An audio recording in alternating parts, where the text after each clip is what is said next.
Tonight on Evening. Wish me luck. Witness what it takes to make underwater images that takes your breath away. Go behind the scenes of an award-winning puppet show on Bainbridge Island. You get it! Plus, Jose braves the waves to dig for buried edible treasure on the Washington coast. Oh my God!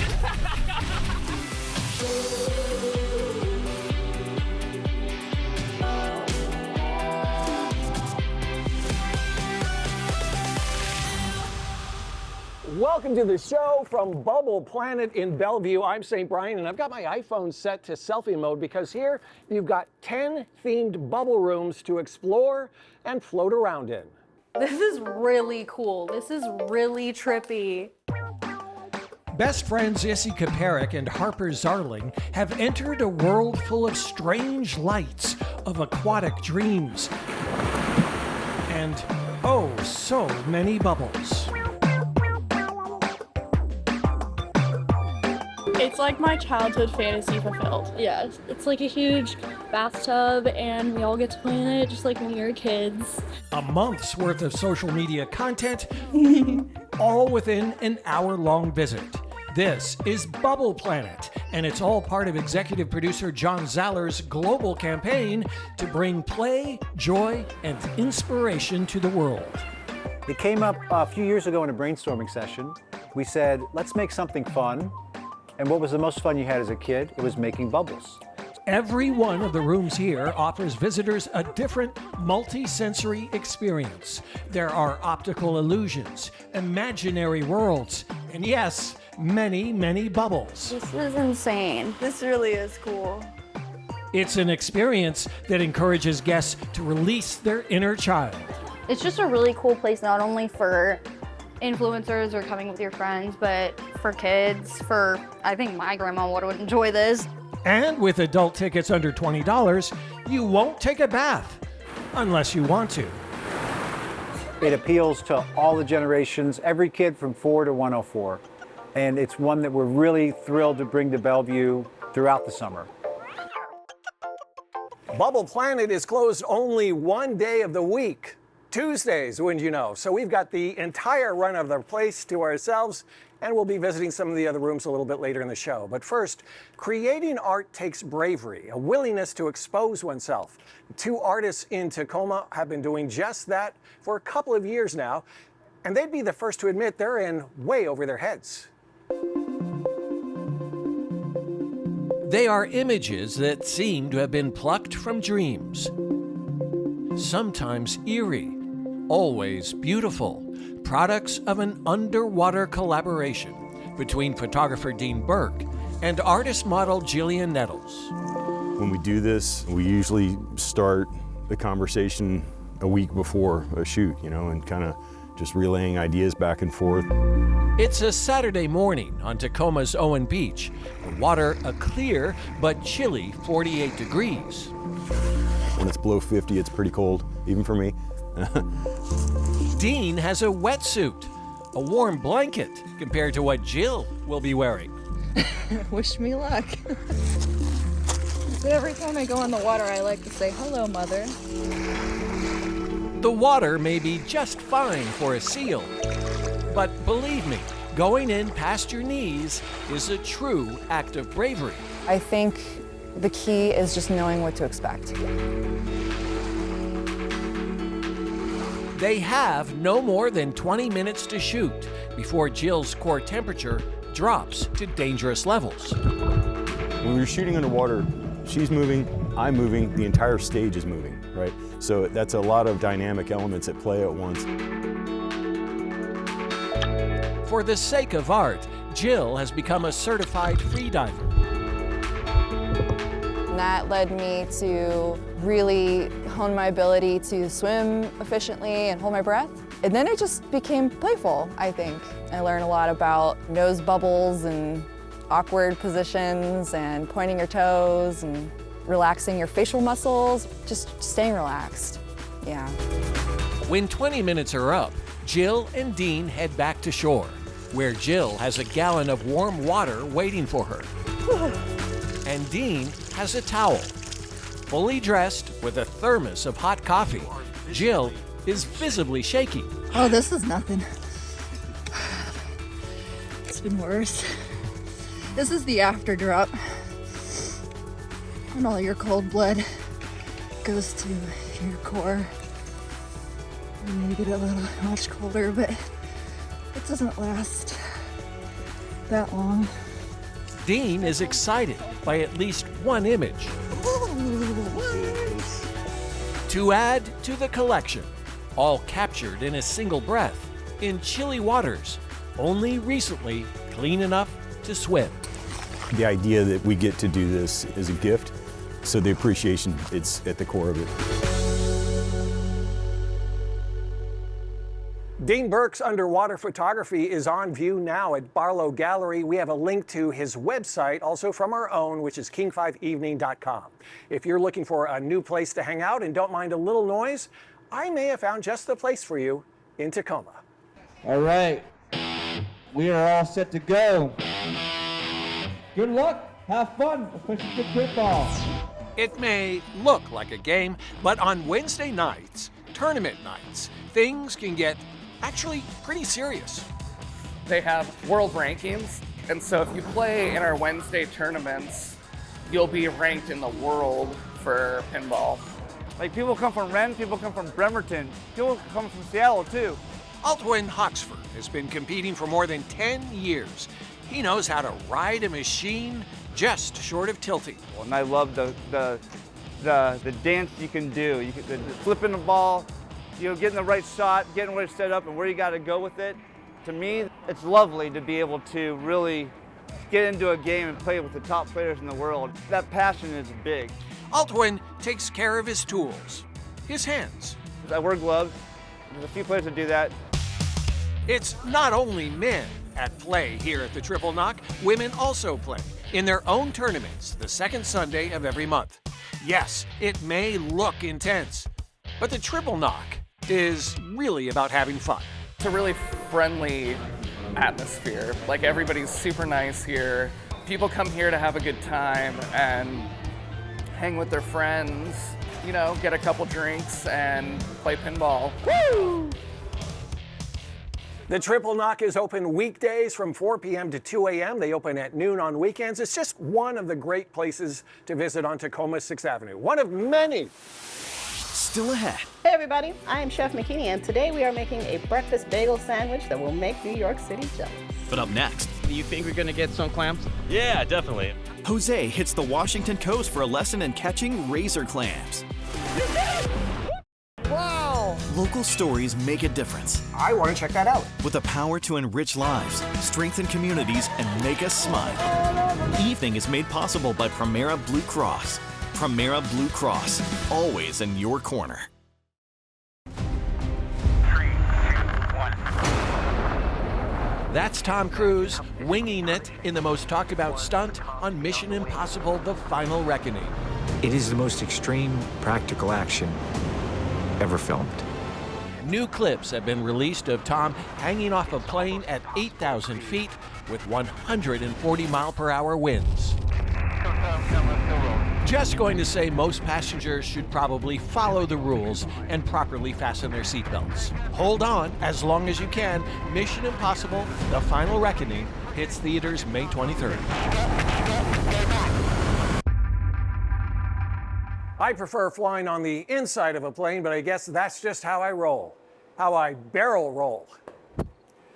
Welcome back to the show from Bubble Planet in Bellevue. Out on the coast, this is the final week of razor clam digging season. So how do you dig a razor clam? Jose finds out.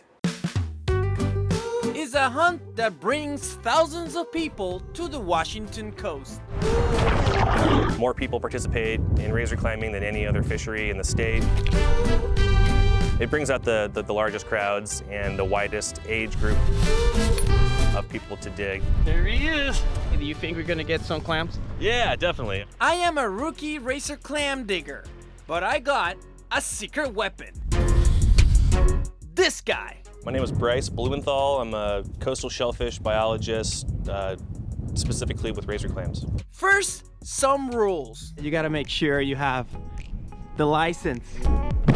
Everyone who's participating needs to have a license unless they're 14 years or younger. Children are able to participate without having a license. 15 clams per person is the limit. You're required to keep the first 15 clams that you dig, regardless of size or condition. Believe it or not, this brown goo is good. It's what the razor clams eat. So it looks pretty nasty. Usually when you see this, it means the razor clams are feeding. So hopefully they'll be up here pretty close to the surface. So basically you're looking for kind of like a donut shape on the sand. That's a good sign. Bryce makes it look so easy, but it's not. I was determined to get my first catch. There you go! 14 more to go. 1. The water's coming too! Oh my God! 2 things are guaranteed when you go racer clam digging. You will get wet. You get it! You're kidding me! And you will make friends. It's really a friendly fishery. People are always willing and able to show someone, you know, what they're digging on, what the shows look like. So what are you looking at? How do you know the one is there? So basically there's a dimple that pops up on the ground. You usually have to go deep and just like suction them out, and sometimes you get them, sometimes you don't. It's the easiest fishery we have. It's the one that has the least barriers to entry. I like how it's fun and you work hard. Thanks to my new friends, I got enough clams for a meal. And I had a perfect day in the Washington coast. Good job, Jose. Razor clam digging season ends on Thursday. If you're looking for some more Washington Coast fun, we have a Grays Harbor special that airs tomorrow night. And time is running out for you to win a Washington Coast getaway. Best Northwest Escapes voting is almost over. It closes Sunday, the 18th at midnight. If you don't vote, you can't win. So go to king5.com/escapes to vote for your favorites in the 29th annual Best Northwest Escapes. Each vote enters you a chance to win a Grays Harbor getaway to Seabrook, Westport, and Ocean Shores worth $5,000. There are 50 categories. That means 50 chances to win a vacation on the coast. Vote for your favorite Best Northwest Escapes right now. If you're looking for something new to start your day, Chef McKinney Howell has a bagel recipe that will not disappoint. She joins us from McKinney's Kitchen. When I used to live in New York, everybody had a bacon, egg, and cheese bagel sandwich in the morning. And I remember wondering what those were like because I was vegan. So I've come up with a vegan version of my own for you. I have a beautiful everything bagel here, some plant-based cheese, and I have some of my favorite just egg. I'm gonna layer my cheese on my bagel and I'm gonna toast it. So I'm hoping to get my cheese a little melty. I put this in the broiler for about a minute and a half. Got it nice and toasty on the top and bottom. I want to warm my chorizo. Now this is a tofu chorizo. That's it. That's all I got on that one. I'm putting the chorizo on top of the cheese because chorizo is loose and I don't want it slipping and sliding all over my sandwich and it'll stick to the cheese. Now I'm gonna put a little chipotle on the top. You can use a plain aioli. I'm gonna use chipotle to give this a nice little flavor boost for the Southwest kind of sandwich I'm going for here. Hopefully I can do this. This is going to work for you the way a traditional egg will work. You can add a little salt and pepper, a little sulfur salt or something if you'd like to give it a little bit more of an egg taste. Now, it's important to use a non-stick pan. Okay, so what do we do if I mess this up? I am not confident in my ability to flip this. I want you guys to know that. I'm scared to flip this egg. Should I try it? Should I try it? Should I try it? If it flops, okay? Ow! It didn't flop that bad, but it didn't flip. But that's okay, don't worry, we can salvage it. It's gonna be a beautiful sandwich. Let's add in our egg here. I'm adding a little spinach in my pan, and you know what spinach does. it might disappear on us. So I'm gonna give it a squirt of oil and a squirt of water. The water will just steam it down so it doesn't lose all of its body. Just go about here, don't go too far with it. Still have a little spinach bite. She looks beautiful. So there you have it. Isn't she lovely? A breakfast chorizo, egg and cheese sandwich with spinach. New York, eat your heart out. All right, Chef, that looks so good. You can find McKinney's breakfast bagel recipe on our website, king5evening.com. Whoa! After the break, we're going back home, little brother. St. lends his voice to an award-winning puppet show produced on Bainbridge Island. Best Northwest Escapes is sponsored by unforgettable Grays Harbor County. Welcome back to the show from Bubble Planet in Bellevue. This is the Infinity Room, and I feel right at home here because a lot of my stories seem to last for an infinity, or so I've been told. Speaking of which, Bainbridge Island is the unlikely home of an award-winning video series starring a naughty chicken and its human guardian. It's called Chicken and Mr. Burke, and I recently got to take part in an episode. Chicken? In the episode Crayons, Chicken, and Mr. Burke, somebody has scrawled a big mess all over the wall. Did you do this? No. You have the crayons. You must have done it. Produced inside Kevin Veach's recording studio in a Bainbridge Island business park, Chicken and Mr. Burke makes use of local talent. I'm Mia McGlynn, and I play Chicken. I'm Kate Stewart, and I play Dragon Lizard. I'm Burke Duncan. I play Mr. Burke. Burke also writes the scripts with his novelist wife, Sarah Mossman. All of the chicken mannerisms, like the song doo-dee-doo, Doo-dee-doo-dee-doo, doo-doo-doo. and the no-nee-no-nee-no business, No-nee-no-no-no. that all came from Sarah. Mr. Burke will be mad. Mia's job He'll think I did it. is to bring Chicken to life. Do you practice in the car? I do practice in the car. I think the people at the stoplight next to me probably think I'm a bit crazy, but it's really good fun. Good fun and award-worthy. The Accolade Global Film Competition honored both Mia's voiceover talent and the debut episode. It's time to go to school. No. It was an award of merit, which was like second place. It's better than third place. Burke and Kevin had worked together on radio plays and video shorts before focusing their talents on the adventures of an elementary school-aged chicken. He represents the children in the audience because kids feel small and funny looking, and that's what he is. Mr. Burke is the adult in the room. He's actually a calmer version of me, I would say. He doesn't really get angry. Neither does the real Burke. I'm gonna get some more crayons. In this episode, turns out the neighbor kid is the big crayon culprit. Always kind of like the troublemaker kids in the 90s TV shows where they like the street yard bullies. And her big brother. I looked away from the TV commercials and you were gone. We're going back home, little brother. Well, that's me. Sorry, Chicken. I like being involved in stories that mean something. How do you like this? Yay! And every story has a lesson. When it comes to entertaining kids, you're never too old to play with puppets. You can find Chicken and Mr. Burke on YouTube, and of course, we've got a link on our website. I need to get out of here. Too many strobes.